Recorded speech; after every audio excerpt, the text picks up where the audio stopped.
এখনো দেখছি যে এই ধরনের ছাত্র রাজনীতির কালচার এখনো রয়ে গেছে, যে হত্যার রাজনীতি এবং শিক্ষা প্রতিষ্ঠানগুলোতে দুই গ্রুপের সংঘর্ষ হচ্ছে। আমরা কিছুদিন আগেও তিতুমির কলেজে দেখেছি যে ছাত্রদলের দুই গ্রুপের সংঘর্ষে প্রায় 8 জন শিক্ষার্থী আহত হয়েছে, এবং তেজগাঁও কলেজে শহীদ আবরার ফাহাদের মতো করে আমাদের এক শিক্ষার্থী ভাইকে ছাত্রদল খুন করেছে, সাকিব নাম।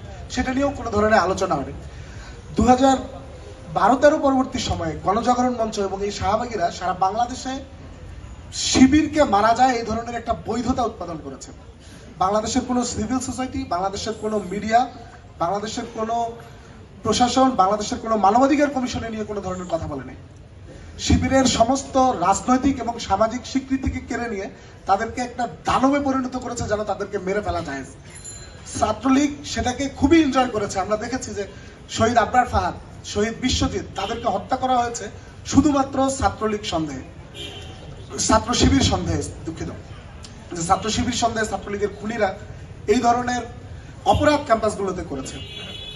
আমাদের কাছে আরো যেটা লজ্জার বিষয় সেটা হচ্ছে যে বিশ্ববিদ্যালয় প্রশাসন, বিশ্ববিদ্যালয় প্রভোস্ট, বিশ্ববিদ্যালয় প্রক্টর, বিশ্ববিদ্যালয়ের শিক্ষকরা আমাদের নির্যাতিত ভাইদেরকে আমাদেরকে থানায় পাঠিয়েছে। সেই থানা কোর্টে পাঠিয়েছে, কোর্ট আমাদেরকে দিনের পর দিন এই যে একটা জুলুমের লিগ্যাল সিস্টেমের মধ্যে আমাদেরকে ফেলাই দেওয়া, এই ধরনের অত্যাচার আমাদের উপর হয়েছে। আমাদের শুধুমাত্র আমাদের পরিচয় যথেষ্ট ছিল আমাদেরকে খুন করার জন্য।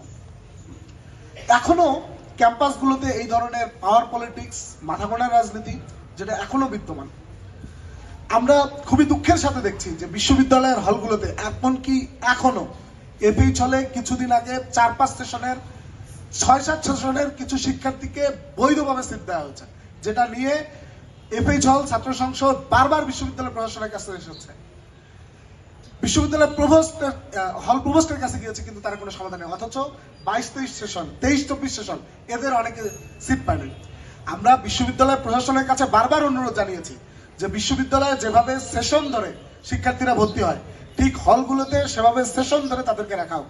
সেখানে যারা পুনর্ভর্তি আছেন, যারা কোনো কারণে বিশ্ববিদ্যালয়ের পড়াশোনা কন্টিনিউ করতে পারেন নাই, তারা এই পুনর্ভর্তির নামে বারবার যে হলগুলোতে অবস্থান করে সে বিষয়ে ব্যবস্থা নেওয়া, কিন্তু বিশ্ববিদ্যালয় প্রশাসন সেগুলোতে ব্যবস্থা নিচ্ছে না।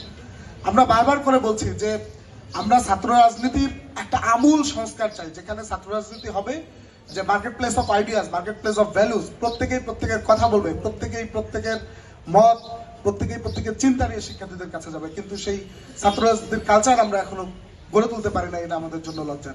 আমরা বিশ্ববিদ্যালয় প্রশাসনের যারা, যে সমস্ত শিক্ষকরা, যে সমস্ত প্রভোস্ট প্রক্টররা আমাদের ভাইদেরকে নির্যাতন করে থানায় তুলে দিয়েছে, ছাত্রলীগের হাতে নির্যাতিত হতে দেখেছে, যে সমস্ত হাউস টিউটররা, আমি দেখেছি আমার ঘটনায় আমার হলের প্রভোস্ট হাউস টিউটরদের আচরণ কোনো সময় ছাত্রলীগের চেয়েও খারাপ ছিল। এবং তারা মানুষ না, তারা একটা দলীয় দাস, দলীয় গুন্ডা, এবং এই ধরনের মানুষটাই বিশ্ববিদ্যালয় ধ্বংসের জন্য দেয়। যে শাহবাগীরা, যে গণজাগরণ মঞ্চ আমাদের ভাইদেরকে আমাদেরকে মেরে ফেলার বৈধতা উৎপাদন করেছিল, তারা আজ বড় বড় সুযোগ চাচ্ছে। বাংলাদেশের মিডিয়া তাদেরকে অ্যাক্সেস দিচ্ছে, বাংলাদেশের সমস্ত জায়গায় তারা অ্যাক্সেস পাচ্ছে, কিন্তু তাদের বিচার নিশ্চিত হচ্ছে না। আমরা সমস্ত জুলুমের বিচার নিশ্চিত করতে চাই, এবং এই দাবি আমরা বাংলাদেশের সমস্ত প্রশাসনের কাছে জানাতে চাই। এ বলে আমি আমার কথা শেষ করছি। আসসালামু আলাইকুম।